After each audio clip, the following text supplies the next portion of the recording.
Salut salut, bienvenue pour une nouvelle vidéo et pour un nouvel update lecture. Je vous préviens maintenant, même si vous, quand la dernière vidéo que je vais tourner aujourd'hui, vous aurez oublié, c'est pas grave. Moi, je vais tourner 3 updates aujourd'hui, donc vous allez me voir habillée comme ça pendant 3 vidéos, pendant 2 autres vidéos dans les semaines qui viennent pour vous. Parce que là, je lis beaucoup en février, en même temps, c'est logique, c'est le but.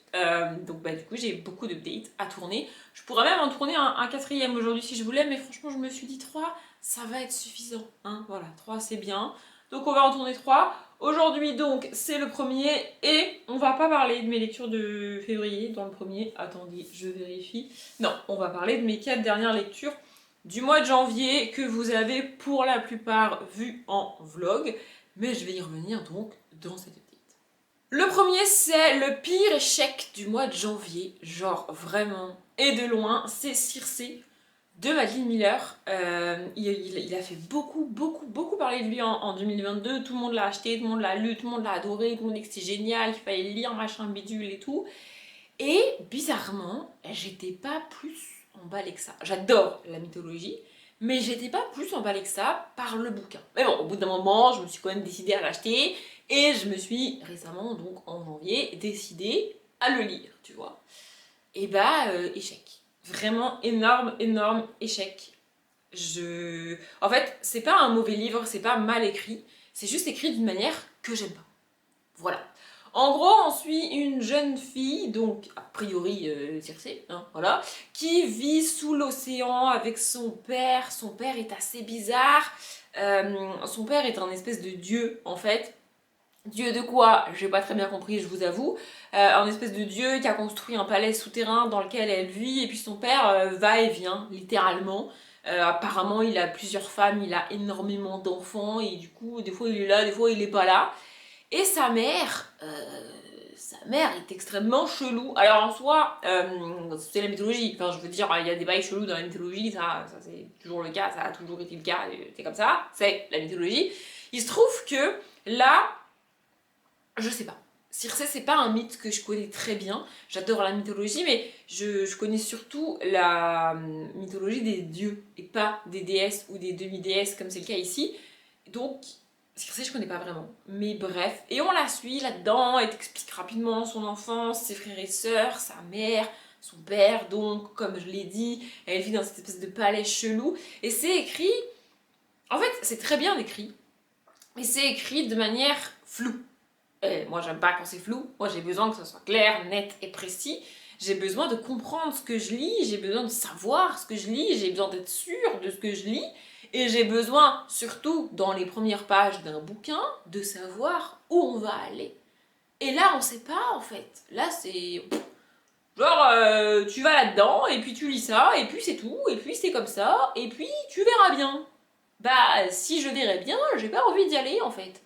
Vraiment, je sais pas comment expliquer ce genre de narration avec moi, ça marche pas. La plupart des bouquins que j'abandonne au bout de... Attendez, parce que c'est comme 41 pages. Ah, franchement, j'aurais dit une vingtaine de pages seulement, mais non, 41 pages quand même.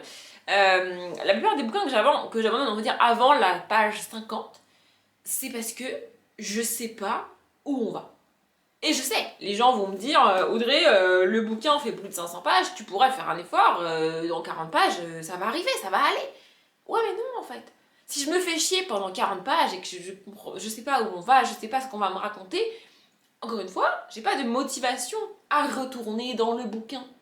Et si au bout de 40 pages, j'ai la flemme d'y aller, bah j'y vais pas, en fait. Vous voyez? Enfin, genre, bon, l'autre grande raison pour laquelle j'abandonne les bouquins, c'est parce que le personnage m'insupporte. Ici, c'est pas le cas. Ici, Circé a l'air plutôt sympathique, mais je sais pas, c'est trop flou pour moi. Voilà. Du coup, je le savais en fait. Mon instinct m'a dit Audrey, n'y va pas. Mais à force d'entendre parler de ce bouquin, à force d'entendre les gens dire c'est génial, et ben j'y suis allée. Et j'aurais pas dû. Ensuite, j'ai lu Lilligoth, donc le tome 1, Lilligoth et la souris fantôme, qui est le tome 1 de la saga écrit par Chris Riddle. Celui-ci, vous l'avez vu dans le vlog du week-end à 1000, si je me trompe pas. J'ai bien aimé, c'était sympa. Je sais pas pourquoi j'ai un accent quand je dis ça, mais bref. C'est pas aussi bien que Apolline. En fait, j'adore Apolline, une autre saga du même auteur. Mais j'adore, en fait, la saga s'appelle Apolline, j'adore la saga, et j'adore le personnage d'Apolline.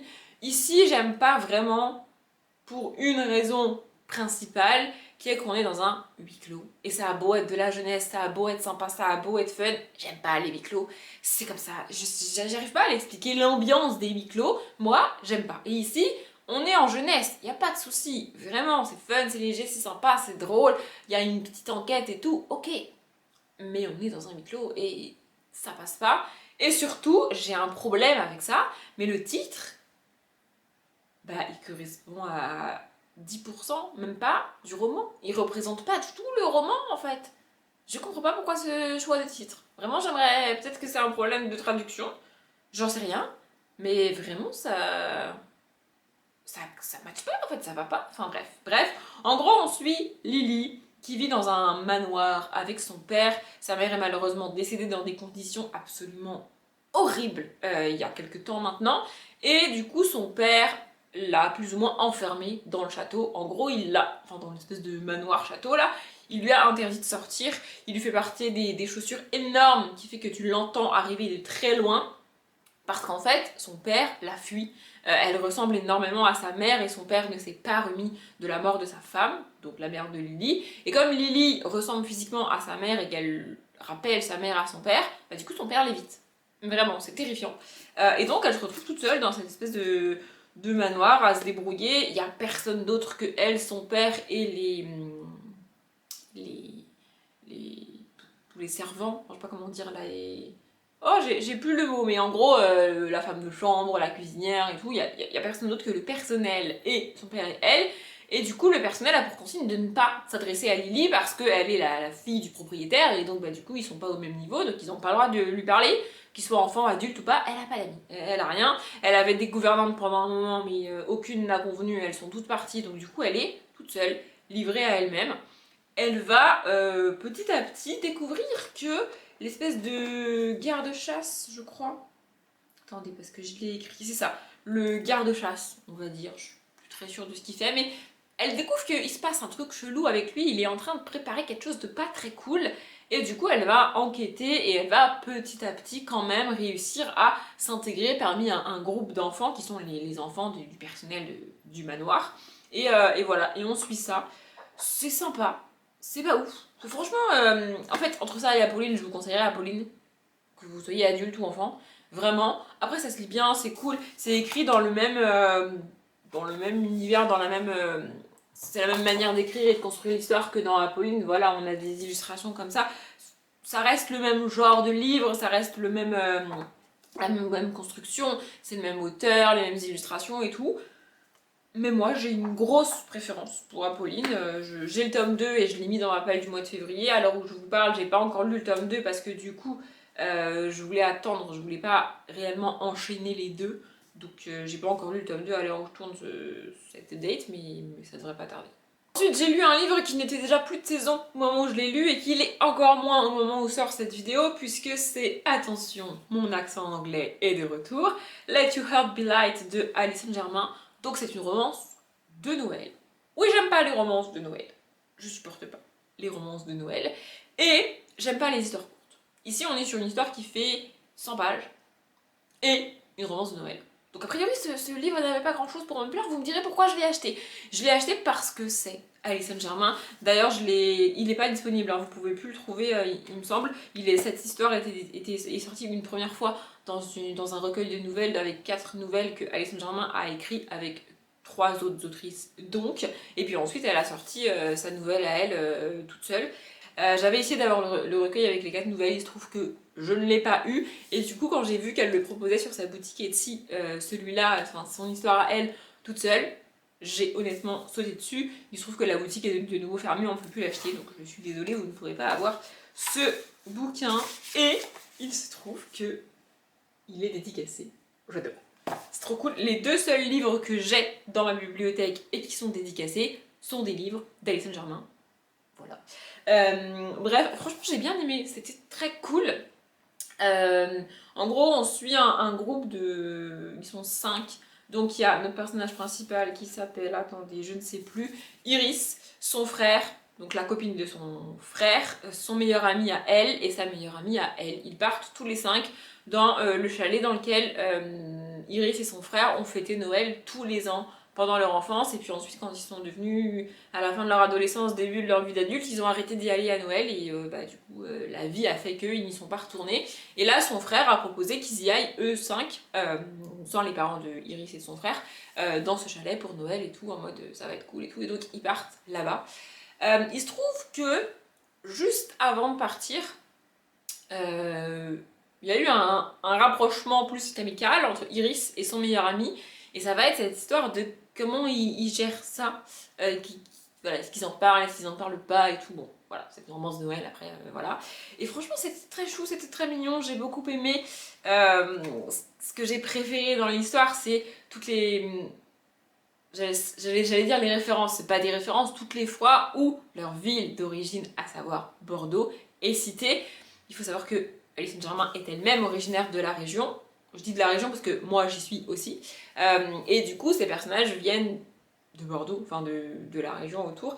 Et je sais pas, du coup ça me rapproche d'eux encore. J'ai l'impression de littéralement pouvoir les croiser dans la région et tout. Je sais pas comment expliquer, mais j'adore. Et il y a très peu de romans dans lesquels Bordeaux est cité, dans lesquels la ville est au centre de l'histoire. Alors je dis très peu de romans, très peu de romans que je lis, parce que moi je lis des romans majoritairement étrangers, on va pas se mentir, majoritairement traduits, puisque je lis en français. Bref, et quand ça se passe en France, bah, en général c'est à Paris, quoi. Voilà. Mais du coup, voilà, j'ai trouvé ça vraiment très chou, vraiment très mignon. Aux entrées de chapitres, on a des petits dessins. C'était très mignon. En plus, je l'ai lu du coup, aussi sur le week-end d'Amile. Il avait neigé dans la semaine. Il neige jamais à Bordeaux. Mais là, il avait neigé, ça avait un peu tenu. Genre, c'était parfait. C'était vraiment le bon moment et tout. C'était très cool. Voilà, j'ai passé un bon moment. Encore une fois, vous pouvez pas trouver ce bouquin. Mais j'ai aimé cette romance de Noël. Et le dernier livre pour cette vidéo, c'est Rebecca Keane, le tome 6, Origine de Cassandra O'Donnell. J'adore Cassandra O'Donnell, j'adore Rebecca Keane. Je vais pas revenir ici sur le débat des fans par rapport au tome 8. Franchement, je m'en fous. Ma seule déception qui est énorme, c'est que ce tome 6 est très petit. Genre vraiment, il est tout petit. On avance quand même pas mal dans l'histoire globale de la saga, parce qu'en fait, dans chaque tome, il y a une enquête. Dans chaque tome, il y a un espèce de gars ou de meuf, d'être surnaturel, on sait pas trop, qui débarque dans la ville où est Rebecca Keane et qui tue des gens, ou qui enlève des gens, ou qui fait des trucs pas très sympathiques, tu vois. Et Rebecca Keane est chargée d'enquêter. Elle est un peu le chef de la police surnaturelle, elle est Asayim. En gros, c'est une sorcière de guerre qui a fui son camp quand elle était adolescente. Donc le camp des sorcières de guerre qui vit en Europe et en France. D'ailleurs, il y a pas mal de clichés sur les Français et sur les Françaises dans cette saga. Bon, enfin bref. Donc elle a fui son camp, elle s'est installée dans une ville aux États-Unis. Elle voulait se cacher, elle voulait se planquer, que personne sache qui elle était, qu'elle était là. Elle voulait juste faire sa petite vie tranquille, vous voyez, peinard. Sauf que le grand vampire qui a des centaines et des milliers d'années, a priori, du coin, a découvert qui elle était au début du tome 1. Et donc, suite à une espèce de quiproquo et de suite d'événements plus ou moins logiques, elle s'est retrouvée à devenir Asayim de l'état dans lequel elle vit, c'est-à-dire que il y a un chef de clan pour tous les clans, donc il y a les métamorphes, les loups-garous, les potionneuses, qui sont des espèces de sorcières, les démons et les chamans, il me semble, peut-être que j'en ai oublié un. Bref, donc il y a un chef de clan à chaque fois, et au-dessus des chefs de clan, il y a le chef des chefs. Et ça, c'est l'Asayim, et donc c'est Rebecca Keane. Et donc à chaque fois qu'il se passe un truc qui lie tous les clans, qui a un impact sur tous les clans, et ben c'est elle qui est chargée d'enquêter. Quand c'est un problème interne au clan, en général c'est le chef de clan qui gère ça. Bref, donc voilà, on suit ça à chaque fois. Et en parallèle, on en découvre petit à petit de plus en plus sur la provenance, enfin non, la provenance c'est dégueulasse ce que je viens de dire, comment dire, les origines voilà, c'est le titre du tome, c'est bien, de Rebecca Keane, qui est son père, qui est sa mère, comment elle est née, pourquoi son clan la déteste, qu'est-ce qui se passe, et il y a aussi tout un tas de questions par rapport à sa fille, parce qu'elle a une fille, et qui est le père de sa fille, comment c'est possible qu'il soit son père d'ailleurs, voilà, et donc elle en apprend vraiment pas mal petit à petit sur elle, sur ses origines. Ici avec le titre, on se doute que c'est ça. Et j'adore cette saga. Vraiment, ici on en apprend surtout sur les origines du fameux vampire. Parce que le fameux vampire a quand même il y a une espèce de romance bizarre entre eux. C'est pas le centre de la saga. C'est vraiment pas... en fait, j'arrive pas à déterminer quel genre de livre c'est, enfin, quel genre de saga c'est. C'est pas vraiment de la bitlite au sens propre du terme, parce que le cœur de la saga, c'est pas Rebecca Keane et le vampire, c'est vraiment juste Rebecca Keane. C'est pour ça que c'est le titre de la saga, vous me direz. Mais vraiment, c'est pas de la big kid, c'est plus du fantastique, surnaturel, avec des enquêtes. Voilà. C'est à peu près le cas de la Bitlit, vous me direz, mais en Bitlit, vraiment le cœur du tome ou de la saga, à chaque fois, c'est le couple qu'ils forment, comment ils vont se mettre ensemble, comment ça se passe entre eux et tout. Là, c'est pas le cas. Bref, n'empêche que dans ce tome-là, on en apprend surtout pas mal sur le fameux vampire, qui il est, d'où il vient, parce qu'il y a pas mal de mystères autour de lui. Il a des pouvoirs absolument surnaturels. Enfin, genre, il a, parmi les êtres surnaturels, des pouvoirs que les autres n'ont pas, et on n'arrive pas à comprendre pourquoi. Ici, on en apprend un peu plus et on comprend un peu plus pourquoi.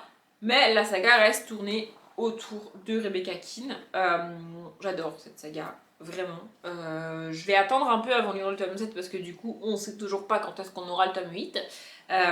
Mais cette saga est géniale. Je me suis peut-être un petit peu emballée et cet update est un peu plus long que je ne l'aurais voulu. Mais écoutez, c'est comme ça. C'est la vie. En tout cas, j'espère qu'il vous a plu. Si vous l'avez regardé jusque-là, merci. Moi, je m'arrête là. Comme d'habitude, je vous souhaite une bonne journée, un bon après-midi, un bon appétit ou une bonne nuit. Et je vous dis à bientôt.